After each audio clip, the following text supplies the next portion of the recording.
নমস্কার। জয় মা তারা সিদ্ধেশ্বরী মায়ের জয়।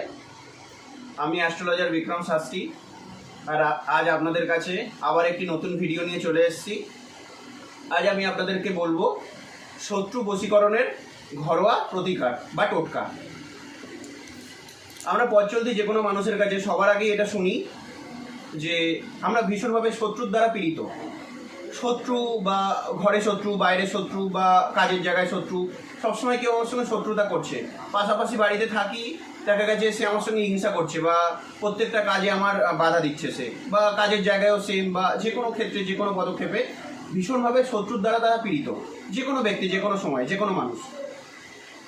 এই শত্রুকে জব্দ করার জন্য বা শত্রু যাতে আপনার কথা বাধ্য হয়ে যায় বা আপনার কথা শুনে চলে বা আপনার বশীভূত হয়ে যায়, এর জন্য আমি একটা খুব ভালো টোটকা আপনাদেরকে বলতে চলেছি।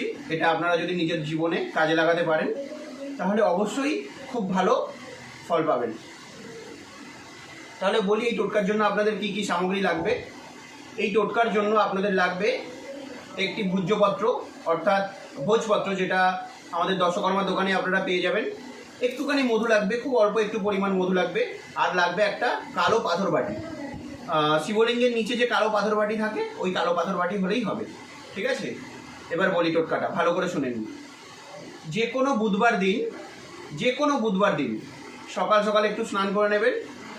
সকাল 7টা থেকে 8টার মধ্যে ভূজ্যপত্রের মধ্যে সবার প্রথম লাল কালি দিয়ে আপনারা যে শত্রুতা আপনার সঙ্গে করে বা যারা যারা শত্রুতা করে তাদের নামগুলো আপনি লিখে নিলেন, বা যে শত্রুতা করে তার নামটা লিখে নিলেন, নাম আর টাইটেল।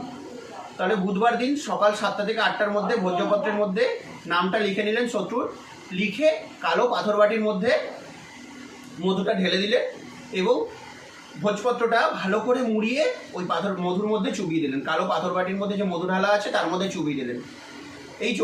এইটা আপনাদের করতে হবে সূর্য যেদিকে ওঠে পূর্ব দিকে মুখ করে। ব্যাস, এই আপনাদের কাজ, আর কিচ্ছু করতে হবে না। কালো পাথর বাটিটা যে কোনো একটা ভালো স্থানে রেখে দিন।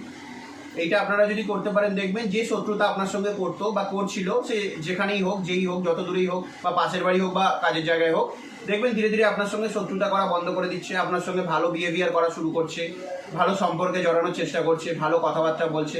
সে একেবারেই আপনার সঙ্গে শত্রুতা করবে না। এটা খুবই একটা ভালো টোটকা। মা তারার কৃপা হলে অবশ্যই আপনারা ভালো ফল পাবেন। নমস্কার, সবাই সুস্থ থাকবেন, ভালো থাকবেন।